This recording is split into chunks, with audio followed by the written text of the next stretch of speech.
And if we can now have the teams also introduce themselves.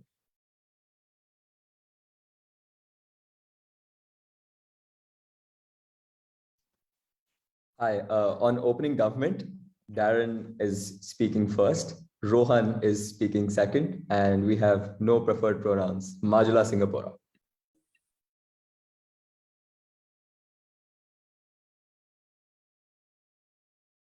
Thank you, opening government, opening opposition.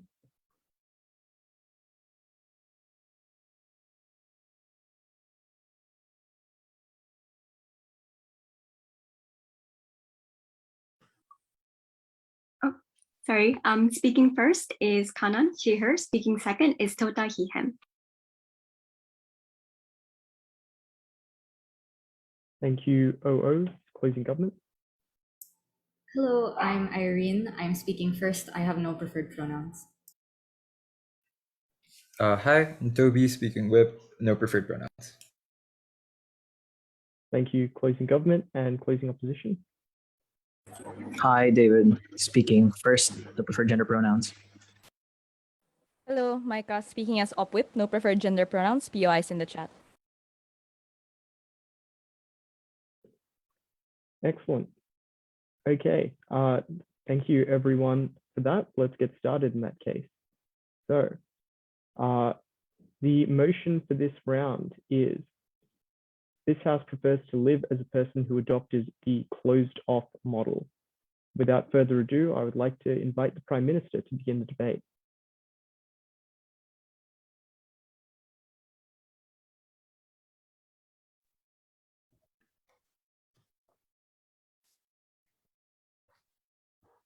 Hi everyone, can I check that I'm both audible and clear? Yes, you are. All right. Give me a second.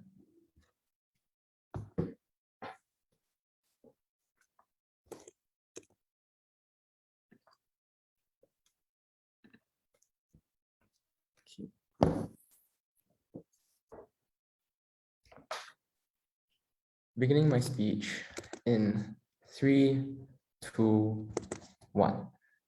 Panel, we live in a world that is becoming increasingly unpredictable, increasingly arbitrary, and increasingly hostile. When you don't know when something is going to hurt you or upset your momentum in life, when you don't know when all the kinds of successes that you have built all across your life is going to be threatened by an unforeseen event, this is the kind of world that we live in. Within this context, the question is debate is what kind of stance should this individual default towards? One that is open in trying to expose his own vulnerabilities in an increasingly hostile and unpredictable world, or one where this individual tends to prioritize his own protection and tends to be more closed off. We would posit on opening government and a far more preferable method would be for this individual to be more closed off, to try and protect himself, because this is the kind of world that we unfortunately live in, where protectionism as well as trying and self-validation is all the more increasingly important. What is the burden that side opposition has to prove? Side opposition has to prove a world where this individual is likely to freely express everything they want in the majority of instances that they exist in.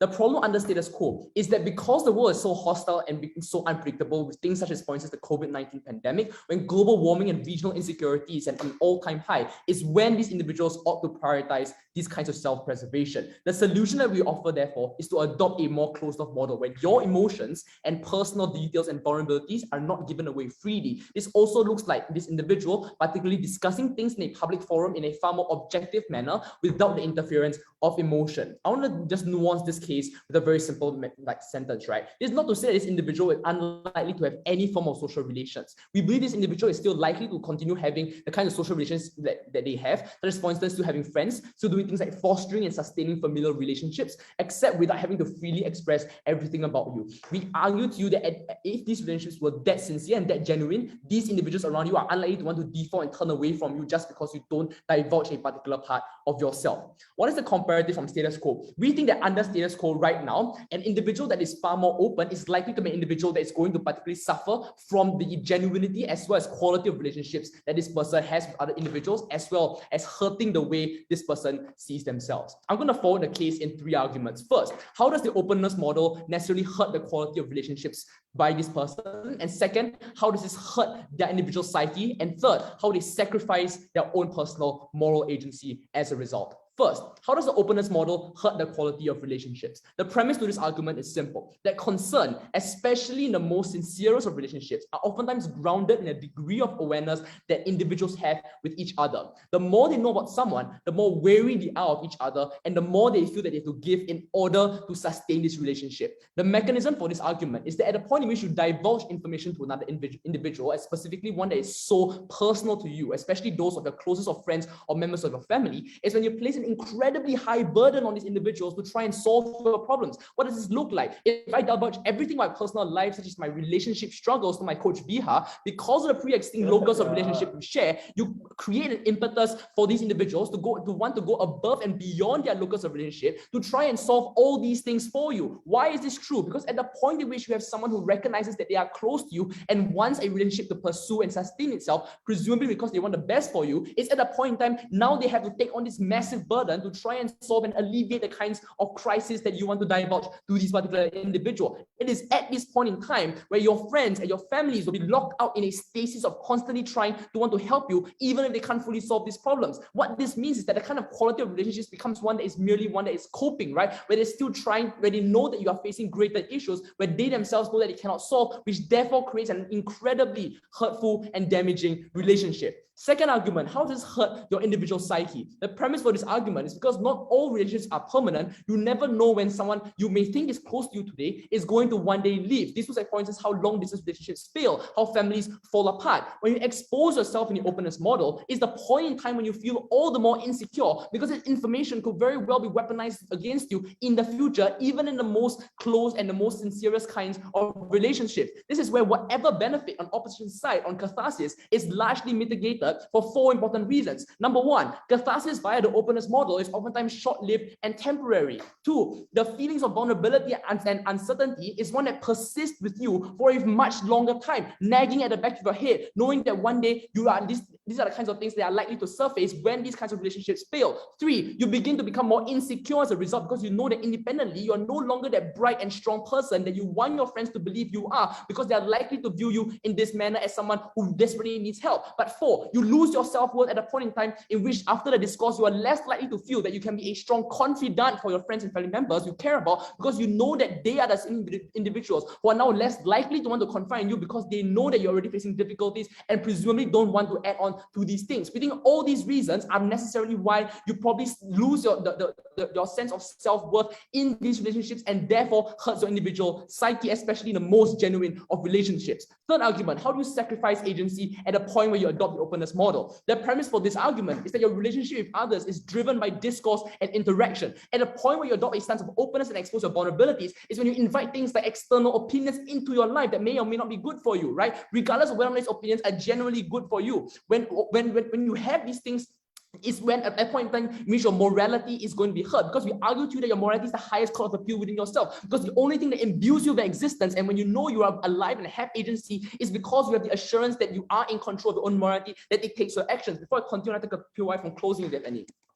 It seems to me that the concerns of the first two arguments are broadly symmetric, because if you still have some friends, there's still always a fear of them leaving or them getting mad at you for putting your burdens on them.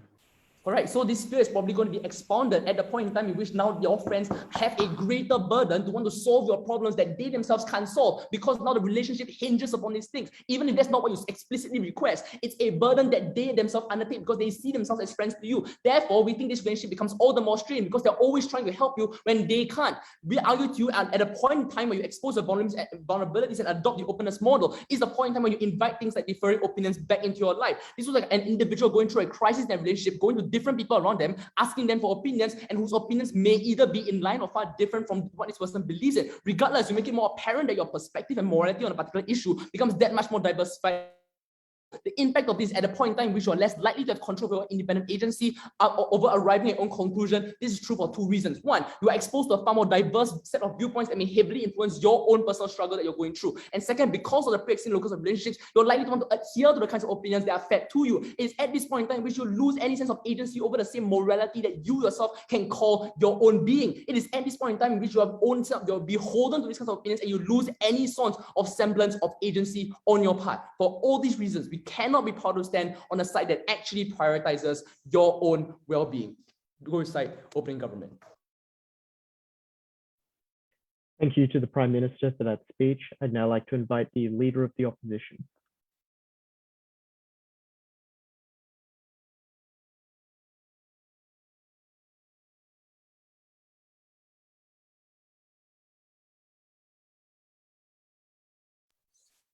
Am I both visible and audible?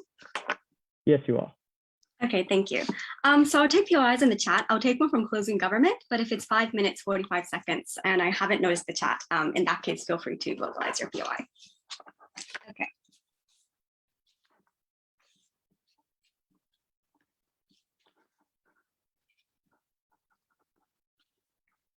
Okay.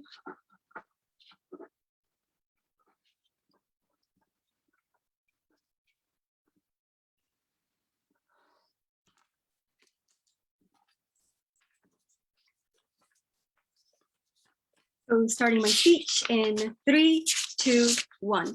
3 things in this speech. Firstly, set up. Secondly, why this is better for relationships, mental health, and financial stability. And lastly, why we get all those things better in our side of the house. Before that, 2 pieces of engagement towards opening government. So the first 2 arguments they had was essentially, if you tell people about their worries, they're going to feel obligated to solve those worries. Firstly, this is an assertion, right? I think the majority of us, when we do things like bitch about coworkers, for example, we're not necessarily imposing the burden upon these people to solve those problems. We just want to bitch to them. We just want somebody to talk to. And if you're an honest person, you're likely to be clear about the intentions in which you're talking to this person, right? But secondly, I would argue it's worse in their side of the house to the degree that they have a fewer number of friends. So all that burden is concentrated in a smaller number of friends, which means you're more likely to drive them away. Whereas in our side of the house, when you have a larger pool of friends that you're opening up to, right, the amount of burden that is imposed upon each individual is much lower, which means that you're less likely to drive them away, right? But thirdly, I would argue that if you're somebody that is honest with them, they're likely to feel safe in being honest with you, which is why they're likely to be open to you when you do things like cross boundaries, which is why you're unlikely to go to the extent that you drive these people away. The second thing they say was agency, but I think that this is an assertion, right? Because I would argue that somebody acting on just their own emotions and just their own judgment doesn't necessarily make the right choices. It might be better to have third opinions from people with a more objective view on the issues. So unless they can always prove that you are capable of making your own best decisions based on agency, I don't think that this is a benefit that they can claim. So with that being said, firstly, in terms of setup, 2 things here. Firstly, I would just like to note that this motion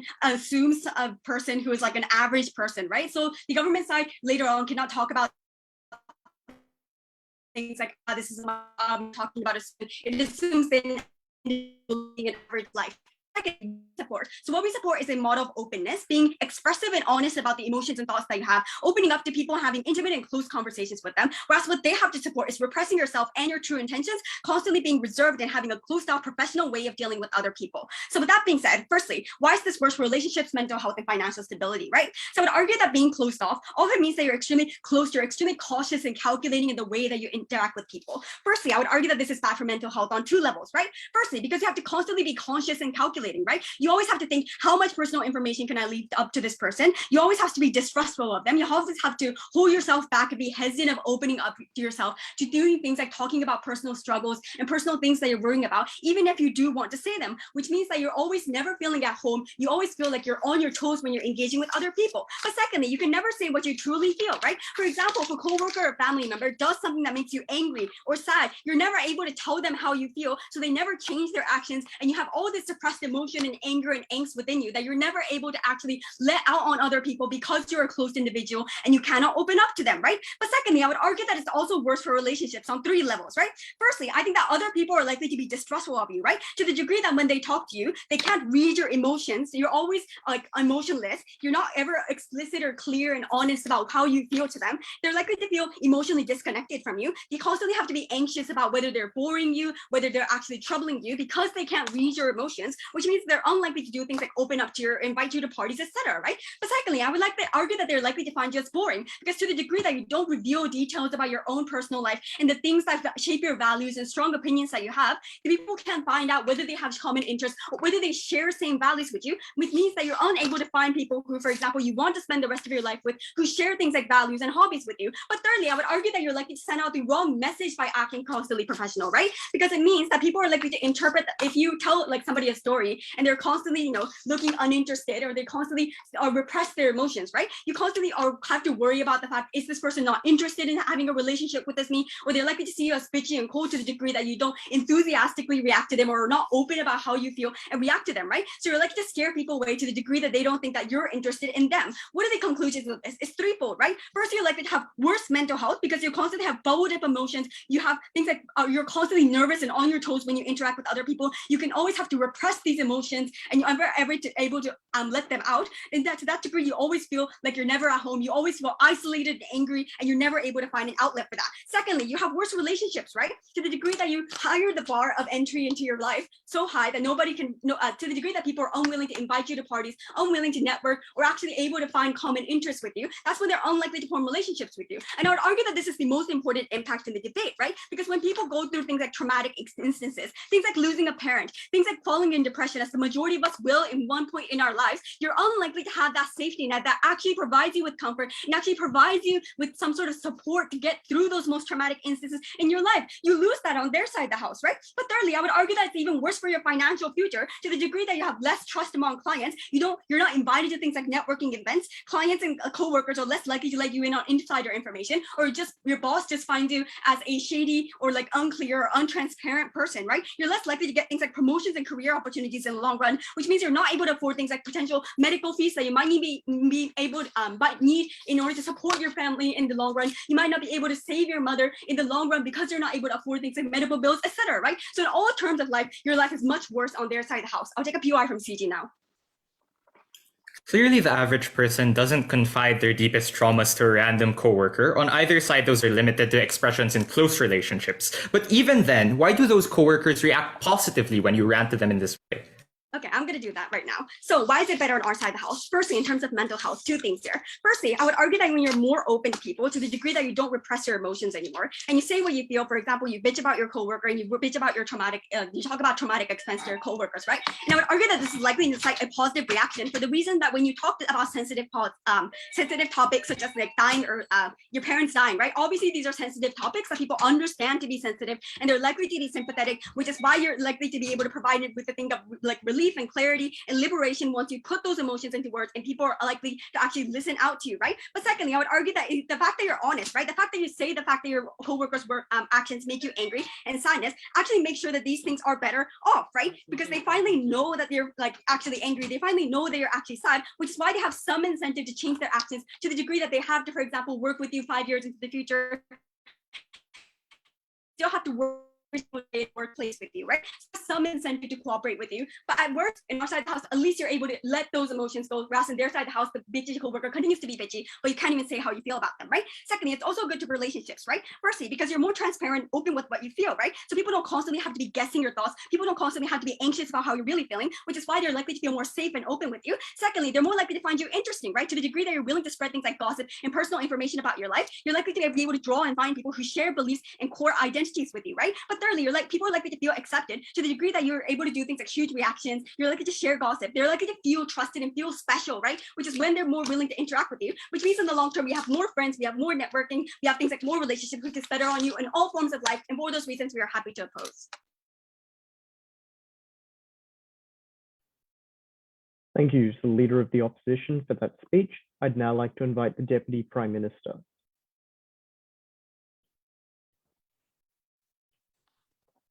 Hi, can I just check if you can hear me and see me okay? Yep, we can hear you. All right, because this is being live streamed, and this probably undercuts my case a little bit, but very, very quickly, a couple of shout outs. Firstly to my family, all the friends who are watching this right now, Team Singapore, especially NUS, thank you for trading with us, to NTU debates, alumni and present members. And lastly, but most importantly, to our coach Viha, who I know is face palming herself because she thinks she doesn't have a lot to do with our recent successes. We may not have put NTU back on the map solely because of you, but it couldn't have happened without you. All right, with that being said, starting my speech in 3, 2, 1.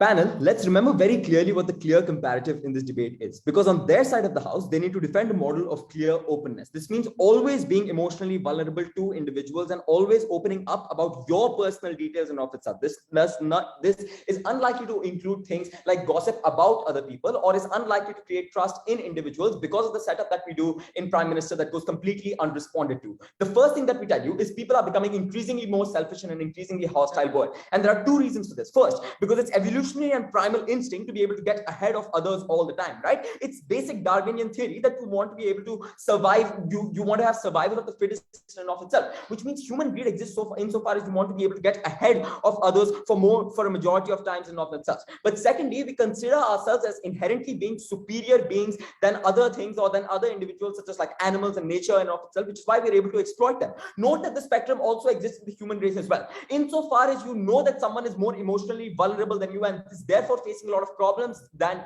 more problems than you are, especially because the frequency with which they share and the intensity with which they share these problems with you is immense, you are far more likely to consider yourself more superior than that person. This has two impacts. First, it means that people are inherently undependable a lot of times in of itself in giving you the absolute best advice, right? Which means a lot of times the advice that they give you might necessarily be like something that they will not prioritize you in doing, but rather they'll prioritize themselves. But two, even if that wasn't necessarily true, we think that a lot of times these individuals are unlikely to feel very, very close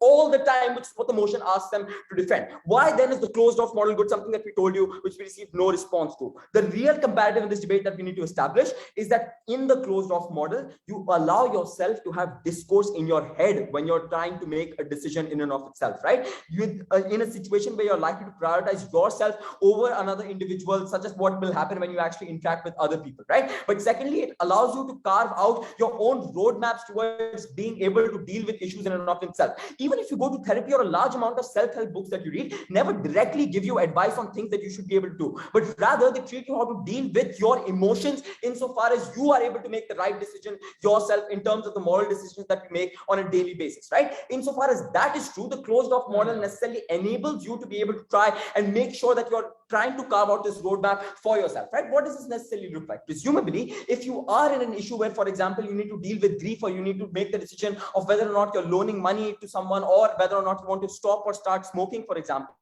you will try and appeal to yourself before doing anything else and try to have that discussion within yourself, because it is your own morality that defines you. We think that other individuals shouldn't have the ability to be able to define that in and of itself. What do they then tell you? They say that, at a point in time when you're able to have the closed off model, people will find you boring, that they won't necessarily invite you to parties, and that's a bad thing, and that means you lose friends, and a lot of impacts are drawn from that, right? I would posit to you that a lot of individuals who are people like antisocial extroverts, or people who are just introverts in and of themselves, all of this INFJ, ENTJ things that you see online these days, we think all of those people, or a large majority of these people, are still very interesting people to hang out with. I think it's shameful to say that, like, at a point in time when these individuals are not people who are necessarily prioritized by society just because they aren't sharing personal details about themselves, right? Because you can still have fun and make memories with a lot of your friends by doing things like going to parties, like enjoying art, enjoying music, traveling, like loving another individual without necessarily telling them about the deepest traumas in the first 5 minutes that you meet them in and of itself, right? You think that's something that necessarily doesn't happen. But the second thing that they tell you is, you get depressed at a point in time when you try and bubble up these emotions and you keep these emotions to yourself, right? I think that argument is inherently likely to be true on their side of the house, but you have to weigh that up against the fact that you are more likely to damage the relationships that you have within status quo if you are able to actually share these particular things with other people all the time, and the effect that it has on you in and of itself, right? The next part of my speech is then, why is the openness model, or a person who is part of the openness model, likely to be influenced most by the people that they interact with, and only by the people that they interact with, rather than like other things and other circumstances around them? First, the frequency in which they share these particular things, that if you're sharing your particular details and you're being emotionally vulnerable all the time to a large majority of individuals in and of itself, you make yourself dependent on that particular instrument as being the way in which you want to necessarily try and like gain certain amount of like of advice or discourse or things that you want to be able to do, right? But secondly, it's the intricacy and the details that you share with these particular people. Because when you are that emotionally vulnerable, you are very, very likely to go into the absolute details towards your deepest and darkest secrets, and like the ways in which you actually are being emotionally vulnerable become very, very intricate in and of itself, right? This particularly pushes a burden on the other individual to be able to give you advice all the time, because it's not sufficient for them to say that, you can just rant and that's likely to be cathartic for you. Because at a point in time when you're likely to share these particular details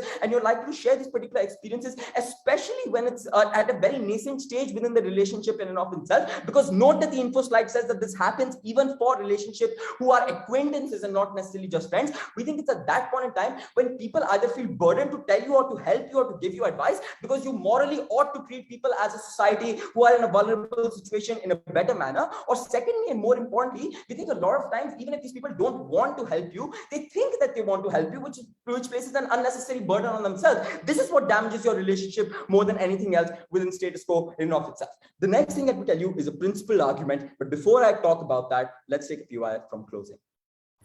Again, so it seems to me like many people may still be turned off, even if it is a closed model, presuming that you are still sharing some trauma with your close friends. Surely it makes more sense to cast a wide net and have less risk of having no friends at all. No. So that argument assumes more friends equals more happy, right? But we tell you that insofar as those more friends are likely to be relationships where people feel burdened by you all the time, and insofar as you are likely to lose control of the ways in which you actually go about your life, that's the net harm. So like, you need to make sure the frame of this debate is correct. The second thing that we talk to you about, like I said, is a principled argument, right? Where we tell you that when you make literally any decision in life, you appeal to the highest court within yourself, which is your morality, right? When you want to break up or get into a relationship, when you want to stop or start smoking, these are all inherently based on moral premises, such as you ought to stop smoking because you ought to take care of yourself in and of itself, right? What that particularly means is that the highest court of appeal that you have in your body is every single decision that you make is based on your own morality. Note that if we have proved to you successfully that you are always being influenced by being emotionally vulnerable and taking decisions based on the advice that people give you, it's at that point in time when those individuals are shaping your morality, and this is particularly bad for agency in and of itself. The response from opposition is not good enough, right? Note why is this necessarily the most important argument in this debate? Because if I undertake a penance in and of itself, then it's absolutely fine as a moral thing in society. But if someone else actually asks me to do this or coerces me to do this or actually shapes the ways in which I make my decision, then that's considered like a form of slavery, right? We think it's at that point in time when if you renege this control of yourself and of your morality to other individuals, you lose the agency, you lose your own identity, and you lose the sense of yourself and the essence by which you make your own decisions. And that's why you should be a closed off person. We're proud to propose. Thank you.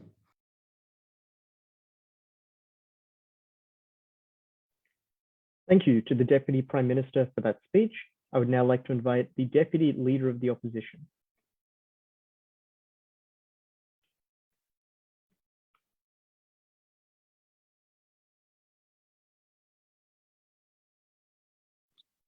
Hello, am I audible? Yes, you are. Okay. POI is in the chat, please.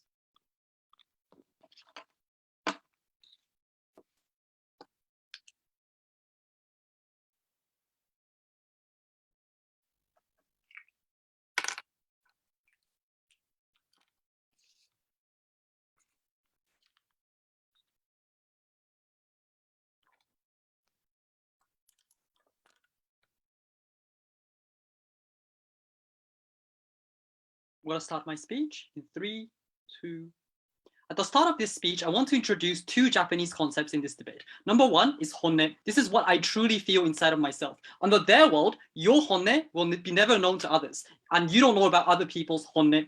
The second is tatemae. It is what you appear to look like in the eyes of others. Under their model, this would be what is going to be internalized within yourself, because what you see is the performances of others, which then creates an expectation that gets imposed upon yourself. Our world is far better because what you truly feel becomes the norm in society, thereby allowing you to seek for help, for example, thereby allowing the others to truly understand you and offer help when you are in need. There are two pieces of important clarifications that I want to make. Number one, this is a debate about an average individual, so I don't think this is a debate about, an extreme ends, which I think kind of preempts the case from closing bench if there's anything to do with that. But secondly, and more importantly, I would argue that this is a motion that creates a clear trade-off. What do I mean by that? I think this particular norm of living as a closed-off under a closed-off model pretty much changes the definition of what close friends are right now. Because to the extent you are insecure about what other people think of you, to the extent you don't really know about their true intentions, for example, and to the extent this norm is going to be internalized within yourself under their side of the house, it's far less likely that you'll be able to open up yourself to even the closest friends that you have right now, which means I think the side of government side in this debate has to bite the bullet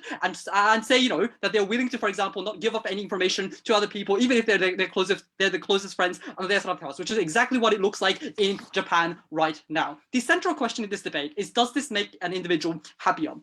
And to this regard, I think the closed-off model that they support has two important problems. Firstly, you only see performances of others as opposed to what they truly feel. The reason for this is because of reciprocity. To the extent you are unwilling to open up, obviously the other people around you have no incentive to talk to you either. And to that extent, you do not see what other people truly feel. And thereby, you're far more likely to be influenced by things like Instagram stories. You're far more likely to be influenced by the stories that they tell, for example, that are based on ego, for example, that are based on pride, for example, as opposed to the reality. This means that this necessarily raises the internal expectation that you have within yourself, which means you're far more likely to be anxious. You're far more likely to fear, for example, that other people are perhaps putting in more efforts than you, which infinitely obviously raises the expectation on you, creating things like stress. Second of all, this raises the expectation of yourself in the eyes of others. This is because obviously to the extent you're not willing to disclose things like emotions, you have to appear as all right, or you're going to appear as fine, for example, in the eyes of others. This means you're obviously not going to be able to speak up even when you're in need, because it's not all right for you to disclose your information. It's not all right for you to be emotional. You're unlikely to be paid attention to, even if you're in trouble, for example, even if you're depressed at workplace, because in the eyes of others you will appear fine. You'll appear just as all right, for example, even if you're overworking, for example, and you're on the edge of, for example, becoming depressed. This is the biggest concern for an individual that is like living an average life, for the reason that things like workplace, for example, for the reason that things like personal relationship is the concerns that are the most proximate to these individuals, and the ways in which we provide these individuals with the ability to escape these things when things like depression, for example, hits these individuals is the most important consideration in this debate. How is the openness model different in this regard? We would argue that in a world that we support, everything is likely to be shared. This is emotions. This is the reality. This is the feeling. This is the exact kind of emotions and experiences that you go through under our society. And this is where I want to engage with the POI coming from closing government. Their argument is going to be, people won't receive these things in a positive way. Three responses. Firstly, I would argue that in a world where people are willing to share their personal information and willing to share the emotions, it is far more likely that these things get normalized over time. The reason for this is because obviously individuals experience these things too. Like they presumably would understand your struggles of overworking, for example, because these are mundane things, for example, that every individual goes through in society. This also leads to my second reason as to why this is likely to be effective, because to the extent like you share stories that are pretty common and usual, for example, they have an incentive to resonate with you, because now it's not something that is unusual, for example. It is something that they pretty much understand, for example. They're far more likely to care about you and understand you, for example, thereby accelerating the point about normalization as well. But the third thing I want to say is that I think all of Kana's mechanisms of trust, for example, of reducing anxiety, for example, in terms of personal relationship, reduces and preempts the material from closing government, because presumably, if it is true that people trust each other prior to sharing their thoughts, for example, or in the process of sharing their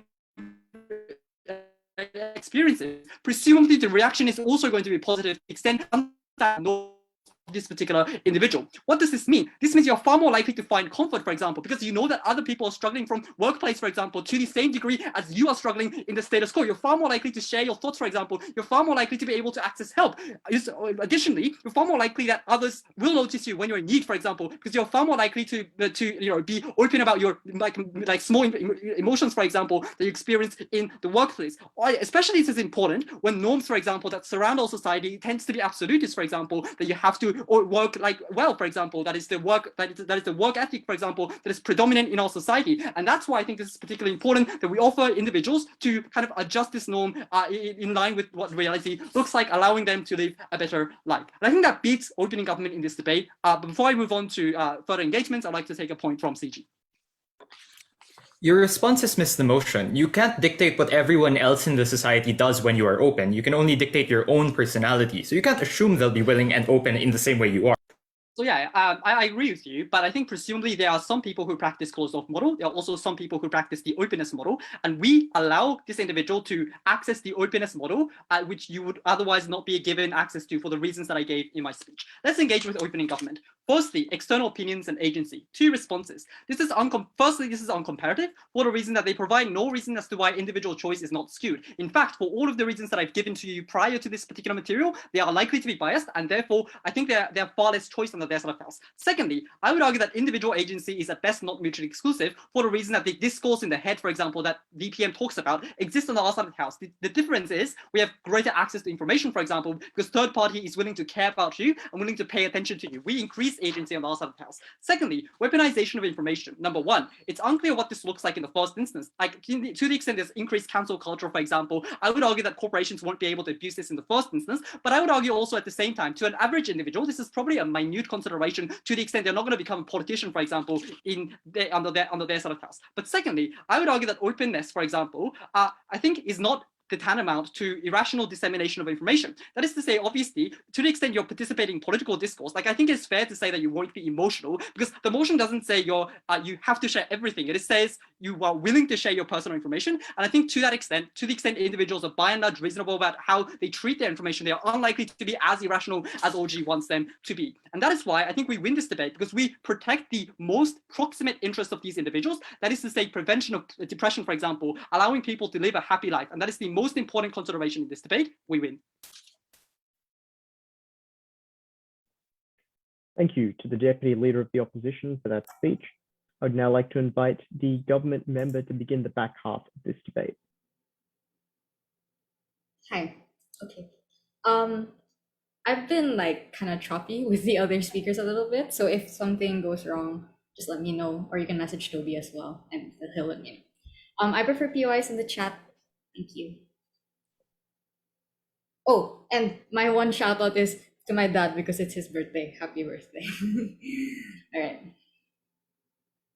Starting my speech in 3, 2, 1. It is inevitable that you will be isolated one day. You will look around and find that your friends and family are unavailable to help you and assist you. The question CG wants to answer is, in these instances where you have no alternatives, why are you much better off when you have been closed off your entire life? I have 3 things in this speech. First, for why the vast majority of people, openness will only ever be faced with crippling rejection. Second, why being closed off makes you far more capable of dealing with loneliness and isolation. And thirdly, why openness prevents you from seeking alternative sources of meaning. Before I move on to that, 2 points of response. First, on the idea of mental health. The first speaker, the LO basically says that mental health is compromised because it is a mental burden to try and decipher when you have to share and when you cannot. Unclear why this is true, because if they can paint a default setting of sharing, then presumably a closed off person can just have a default state of quiet. It's unclear, for example, why that mental burden is true. But second, on the idea that an open world is better and you all, like for example, interact with other people who are open. Other than the idea from our POI that this is simply not the emotion wherein people are just more receptive,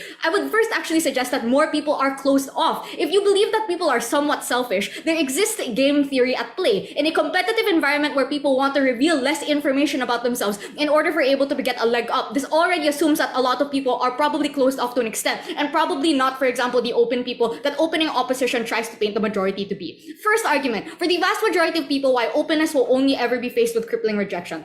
Opposition's entire case is hung on the idea that people will be kind and accepting of the information you reveal. The problem with that is that the vast majority of people are likely to face discrimination because of some aspect of their identity. Notice again, it is not enough for OO to simply say that a world like this is better because the motion is not a world. Why will openness be met by rejection for the average person? Most people do not fit social standards in some way. They might have a weird hobby, a weird personality trait, they come from a discriminated ethnicity or be part of a minority, etc. The vast majority of people in the world are minorities and living in weak democracies that fail to protect their social rights. And given we have to debate this motion in these average circumstances, they are likely to be rejected. Opposition might try to say that you can hide these things about yourself, but that obviously isn't the case, because once you put something out there, there's an increased expectation for you to keep sharing as compared to when you were closed off from the beginning, and people are preemptively aware of the fact that you are there at that point sensitive. Even if you aren't socially divergent, you aren't sure how people will see you. There are many variables, for example, that affect their social reactions to you. It is incredibly incredibly likely that you end up offending them, weirding them out, or alienating them in some way. On the comparative where you have few relationships, you have first more control over the information you share, but second, you have more time to reconcile your differences because you only have to pay attention to a much smaller group of people and can resolve differences between personalities much easier.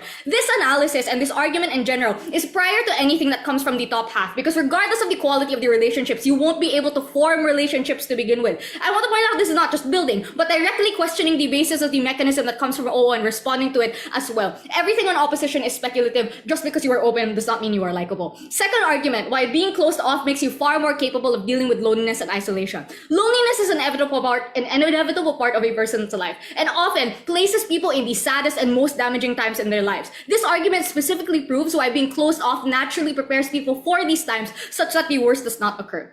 Why are you structurally likely to be isolated for much of your life? Many opportunities that individuals will have to pursue in their life, separate from social relationships in order to survive, will naturally isolate them from others. This looks like moving to a different city for a better education or a job, starting a new job in a new office, breaking up with someone you love, losing a family member, or being stuck alone in your home because of global pandemic. Often, this loneliness lasts for quite some time because there are pre-existing social circles, for example, prior to your arrival, or grief in general is simply incredibly difficult to overcome. This proves that there are inevitable instances in your life where you simply feel as you have no one, instances that are particularly important. Notice, opposition bench cannot say that they mediate it by simply making new friends for a few reasons. First, again, there is no guarantee that you will be received well by these new people, even if they might be polite to you. You're not assimilated into other friend groups right away, so there's still a feeling of perceived loneliness. But second, this is particularly true if you are a new area with a new culture. Even if you're open, your stories and personality simply not in sync with what the new culture values, and therefore face discrimination on that front.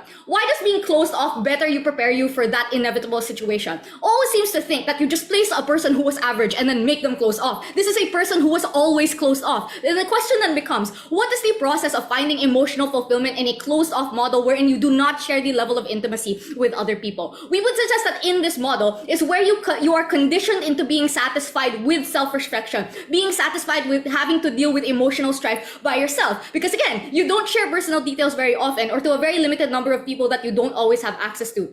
This suggests that a person who is closed off is generally more prepared to handle instances of loneliness positively. They handle a lot of these emotional instances of loneliness, for example, portrayed earlier, and are more likely, for example, to do this in a healthy way. Notice that this also engages with the accusations coming from opposition. Even if you have less friends on our side, and for example, you're not invited to parties, that's fine because you are emotionally prepared for those situations because you preconditioned yourself, for example, into being okay and satisfied with the self-reflection that you do in your own room that is a function, for example, of you being closed off. I'd like to take a POI from OO. If majority fall out of social norms, as you say, paradoxically, won't the majority understand you, allowing you to form meaningful communities? So again, that assumes, for example, that everyone else is open about those differences about yourself, of themselves. It's not clear, for example, why those communities, this form of other people also hesitate about sharing them. The last question I want to ask under this argument is, why is this the most important contribution to the debate? Specifically the extension about loneliness.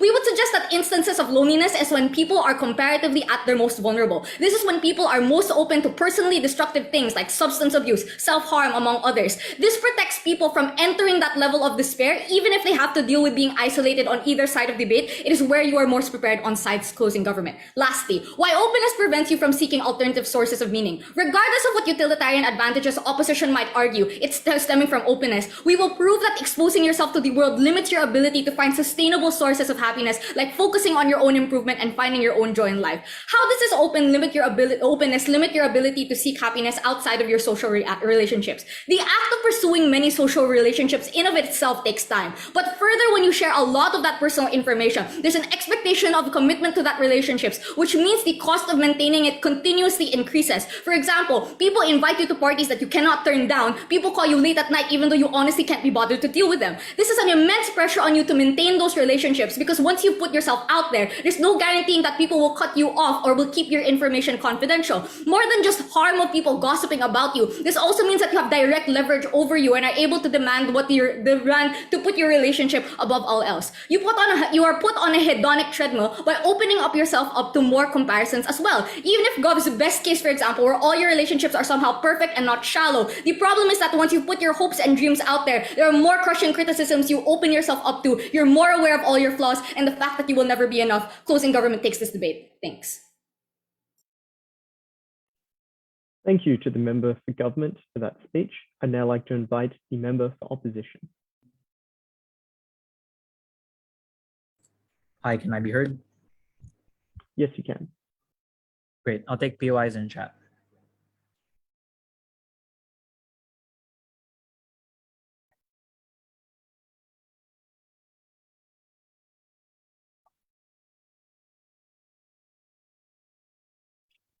Starting my speech in 3, 2, 1. Life is the process of learning who you want to be, and to remain closed off is antithetical to our deepest desires and hopes. Closing opposition will advance two contributions. The first is that society encourages openness to such a powerful degree that you will feel deep and crippling insecurity in yourself if you do not follow. And secondly, is that you lose a massive amount of agency and choice by chaining yourself to the pre-existing social relationships you were born into or had no control over. Before that, I have two responses. The first response is towards the point from Gov that you stop being influenced by others and stop feeling vulnerable. OG says it themselves. They are vulnerable and close because they are somewhat open to some of their friends or family.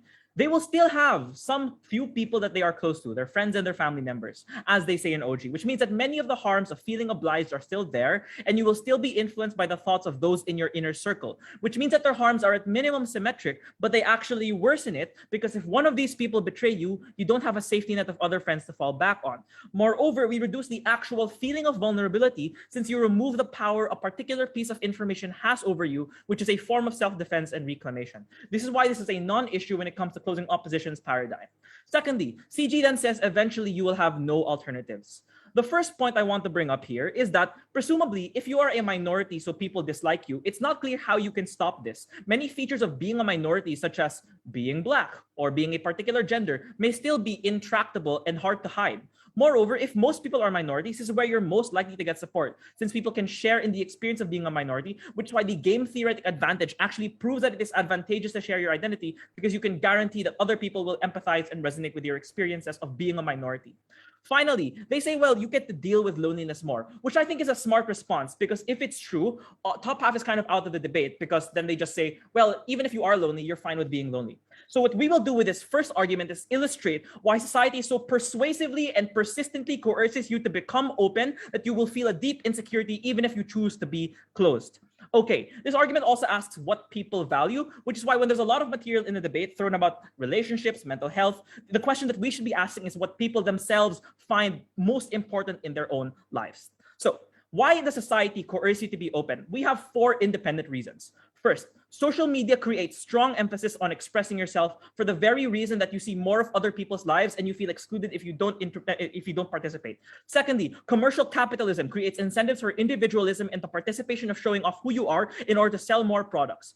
Thirdly, pop culture has a preference for people who are emotionally open. Most depictions of people who are happy have a large group of friends. People who are closed off are seen as loners and antisocial. And fourthly, open people are most likely to interact with you. Closed people have less friends by construction, and thus they are less likely to be your friends, which means that the people you are most likely to be friends with are open people for the reason that they are the majority of people that would reach out to you.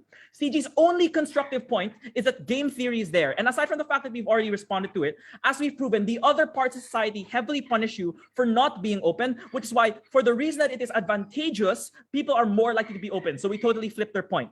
As a consequence of this, your friends expect you to be open, which means that they will find you weird and ostracize you. You will see many examples of what you're missing out on, of people living happy lives and you never meeting that standard. You will feel like something is broken with you, that you're wrong, and something that is innately antisocial. Humans are innately social beings. They want to be understood, affirmed, interact, and know others. And as a consequence of this lifestyle, you have less social connections, but moreover that you feel deeply insecure about the social connections that you do have, that you're not meeting what constitutes an ideal life.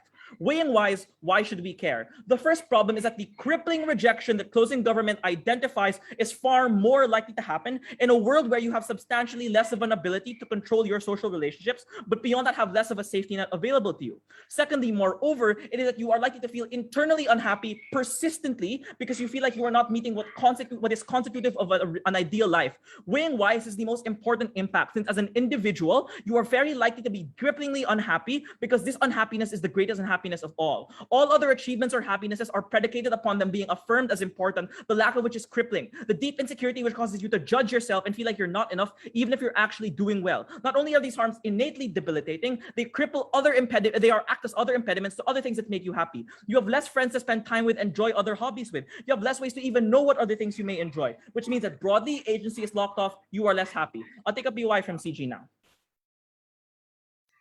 If you have been closed off your entire life, presumably you can insulate yourselves from these social depictions, understanding that that's not the lifestyle you have to live to. Like, I don't have to relate to every extroverted hero out.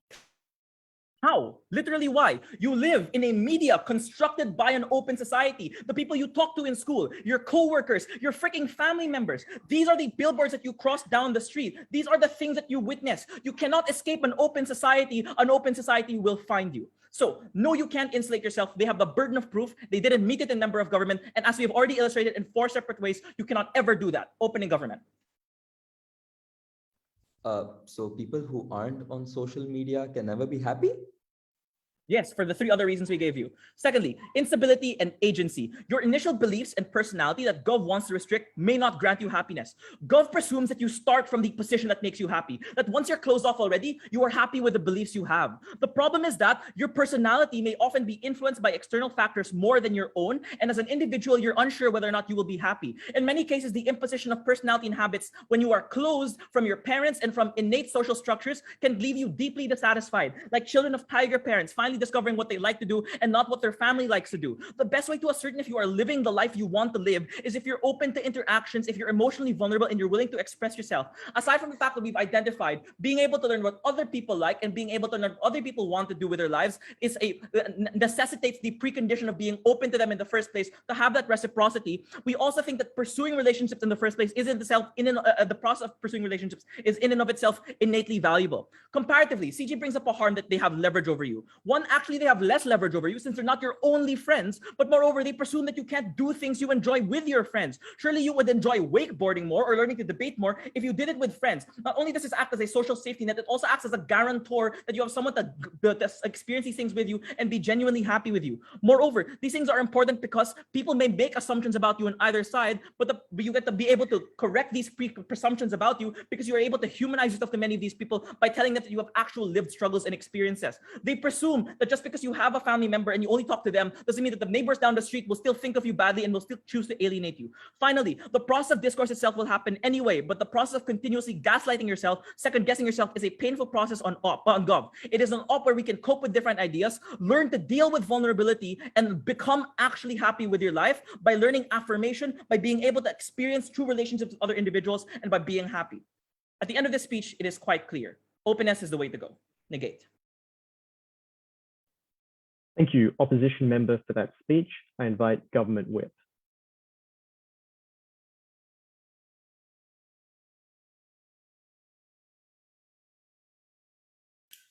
Hello? I'll take POIs through chat. Like Irene, I've been having connection trouble throughout the tournament, so tell me if I got choppy. I'm supposed to shout out Mr. J. Postrado. If anyone else asked me for shout outs in Messenger, sorry, I didn't check it before the round, so there's your shout out. Okay. Starting in 3, 2, 1. All other teams in this debate have claimed to know what is best for the average person without first demonstrating what the average person's life is likely to be like in the first instance and how the people around them react. At this point, it's clear that only the extension from Irene is based in reality. The reality of the world that, in contrast to the assertions from closing opposition, is continuously moving towards individualism, continuously moving to prioritize isolation and respect for boundaries, and inevitably moving to make individuals prepared for proactively seeking alternative sources of self-worth, which they simply lose access to in a world where they pursue openness. I want to do 3 things in this speech. The first thing I will do is explain why the extension wins the debate outright, independently of other teams. Then I want to take out CO and their case on the magic of friendship. Then I want to take out OO, the team that wants you to bitch about your coworkers, but never explains why those coworkers won't just bitch about you in turn. Throughout, I'll be comparing our case to opening government and showing you why it's better. First, why does the extension win the debate outright? 2 grounds to a lack of response coming from member of opposition. The first reason we win is insofar as this debate is about social strategy, all other teams fail as they aren't able to explain why their strategy is likely to succeed. You can be as open open as you want on op bench, but they never explain why people are going to treat you, are going to accept that openness to the degree that you want, which all of their benefits are contingent on. To that, we get the explanation coming from a CO that the world is increasingly moving towards trends of openness. First, I want to point out that this is a largely Western-centric perspective. In the rest of the world, in the vast majority of the world, like East Asia, for instance, the vast majority of cultural depictions value things like sticking to yourself, value things like not overstepping other people's boundaries, and value things like a culture of isolationism. Only Irene gives you the analysis for why the likelihood in that context is always going to be rejection when you try to open up to an extent that other people are unlikely to be comfortable with. And take note, the response you hear from David and from Tota and POI simply isn't sufficient. It's not enough to say that because you're all weird in different ways, you will learn to accept each other's divergences of each other. It's the fact that you are divergent in different ways that means you are unlikely to be able to relate to other people. Instead, you are more likely to be judged by them on that point of divergence. The second reason we win this debate outright is we give you the only path to happiness that isn't contingent on the actions of others. To no response from that side of the house. We explain simply that there's an increasing opportunity cost to pursuing openness when the expectation of you to continuously maintain relationships that you don't care about in the first instance is time and emotional investment that otherwise could have been spent on yourself and finding the things that make you happy. Even if you believe that the world is moving towards openness, there's always a degree of isolationism that you will have to face just by circumstance. We are the only team that explains why you have any mechanism to mitigate or cope with that type of problem in the first instance, and that wins us the round. Let's firstly then take out, let's flip the order. Let's firstly then take out OO. So all of their claims boil down to openness, allowing you to access a support network for the various needs in your life, whether that be your mental health, your financial health, whatever. There are a couple very basic problems with their case. The first is they don't explain the other side of their relationship. Why will people be receptive to you? Why will people listen to your rants and be understanding of them? Why will people start inviting you to networking events? The attempt we get from DLO is to say that when you become open, other people are also likely to be open. No, this is an assertion, and Irene gives you the game theory response to this that takes them out. In a competitive environment, especially in contexts like the workplace where people are increasingly being shoved to, where your net worth and your rank in the socioeconomic hierarchy is based on others and your competition with others, the dominant strategy is always to have less information about you out there so people can have less leverage over you. So it's unlikely that these people are going to share their traumas with you back in turn. The second problem with their case is there's no explanation for why this is comparatively better than any other coping mechanism that exists. They acknowledge that your close relationships aren't likely to evaporate when you pursue like being closed off as compared to being open, for instance. They acknowledge that there are other things you can do to cope with your mental health struggles, like have personal pursuits, have hobbies which aren't contingent on the whims of others that you are never able to predict. So maybe you have more people to rant to on your side of the house. I don't understand why they're necessary to keep you happy. I don't understand why you gain any meaning from them. But lastly, even if we accept everything in their case to be true, note that there's no weighing, which is also a fault of OG, between the consequences of information about you being used against you versus the possible benefits of having a few more trusted friends. There are 2 points of weighing which is why we take it over them. The first is that the ruining of your image that comes as a consequence of this blackmail plunges you into further instability, erasing all of the benefits they claim. When you are uncertain about your career because a wild rumor has been spread against you, for instance, that you are against the company or that damages your reputation in the workplace, all of that means that regardless of how many friends you thought you had, none of them are likely to be willing to sacrifice to a great extent for you because their self-interest always takes precedent. But secondly, it also limits your ability and willingness to form new relationships. So you might want to pursue openness initially. Once you've been bit, it's unlikely that you will be able to recover in the same way as compared to when you've relied on the strategy of being closed off in your whole life, which insulates you from those harms. So that comprehensively takes out OO. I'll take a POI from them before moving on. The most reasonable context in this debate is presumably not the two extremes that closing teams suggest, but one of mixed models. Even in our worst case, we demonstrate that at least common struggles of a commoner, for example, workplace harassment, are likely to be understood. The first thing to note here is we don't debate in extremes. We debate in a very realistic context and demonstrate why that context is real. But further, we explain why there are increasing trends towards prioritizing individualism and cultures of isolation as compared to yours, which assumes the opposite is true without giving any reasoning for it. That leads me nicely then into CO, the case about friendship being magic. The first claim we get from them, which is directly in contrast to our frame, is this claim that society is encouraging openness. I think this is an awfully Western-centric view of society and isn't true in the vast majority majority of like Asian cultures in the vast majority of the world, for instance. The mechanism they give you for why you are forced to be open is that there are many cultural depictions of openness. First, I think this is an assertion and they don't characterize their cultural depictions. Even if shows like highlight the power of friendship, I don't understand why they highlight the power of having many different acquaintances and revealing your personal information to everyone. Presumably, even if you just have a few close friends, you can relate and empathize with those shows in the same way. But second, there's no response to the consequence of rejection. That's to say, if you believe that your efforts to be open aren't going to be met with benefits all the time, you are both A, more exposed to narratives that make you feel shame and guilt as CEO would have you believe, but B, even more insecure if you have those relationships because you're always constantly comparing them to relationships on TV. Even if you have a lot of friends, you'll never have as many friends as the perfect friend hero that exists in CEO's world. On the comparative note, there's no reason that a closed-off person cares about social perspectives as they say, insofar as even if they see this media all the time, there's no reason they engage with it and interact with it on a psychological level because they know that that's their personality. They've come to expect that initially. The final thing they say is that you are chained to the people you are initially with. I honestly don't think this is comparative insofar as the other relationships are changing. You don't explain why your coworkers suddenly replace your family members. At the end of this, we are the only team that gives you an independent path to happiness. We are the only team that deals with the reality of isolation for all those TJ. Thank you to the government whip for that speech. I now invite the opposition whip. Hello, am I clear and audible? Yes, you are. All right. POI preference in the chat. I won't call for a POI if I don't see anything in the chat, so just raise them there. Starting my speech in 3, 2, 1.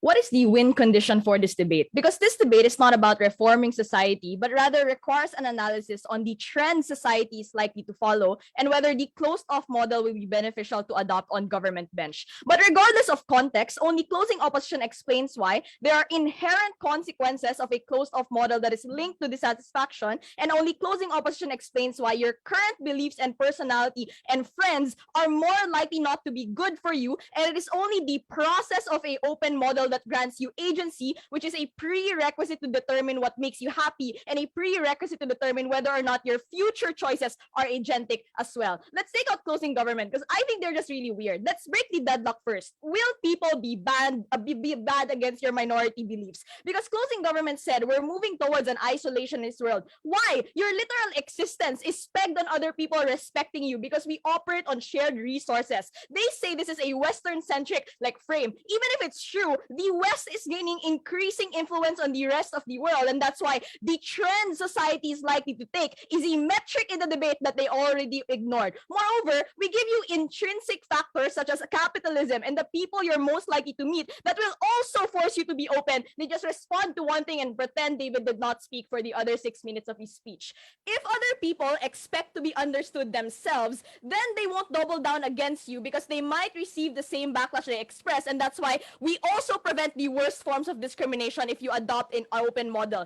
In the worst case of opposition, in our worst case of government, you can still be rejected if you try and curate a few close friends. But the rejection hurts worse on closing government because you have few options and therefore you're not able to explore what you truly believe in. The second thing I want to respond to is this idea of what about people who are minorities or people who have niche interests? The first question I want to ask is, why is it good that you have absolute control in exploring your niche interests? If it's niche, it means you don't have sufficient resources to explore it. It means you don't have support structures when exploring your niche interests that people may find weird. If this is the case, then exploring by yourself with interests that are left unchecked is unsure to be good or safe in the first place, which is a bad concession coming from Irene. The second thing they say is that the cost of maintenance when you reveal information is really, really high. What is the true comparative? Government bench will still reveal information about themselves in small circles, and therefore the same expectation to maintain the few information you reveal will still exist. The weighing here is, it is more harmful on their side because if you only reveal a few things, then the choices you have to switch your preferences is also lower, and therefore we flip all of the harms from closing gov, because even if you're expected to maintain the information that you reveal, the information we reveal on our side is net larger, and therefore even if you're forced to switch, we have more choices and therefore grant more more agency on our side. Lastly, they say you are more likely to deal with loneliness and isolation.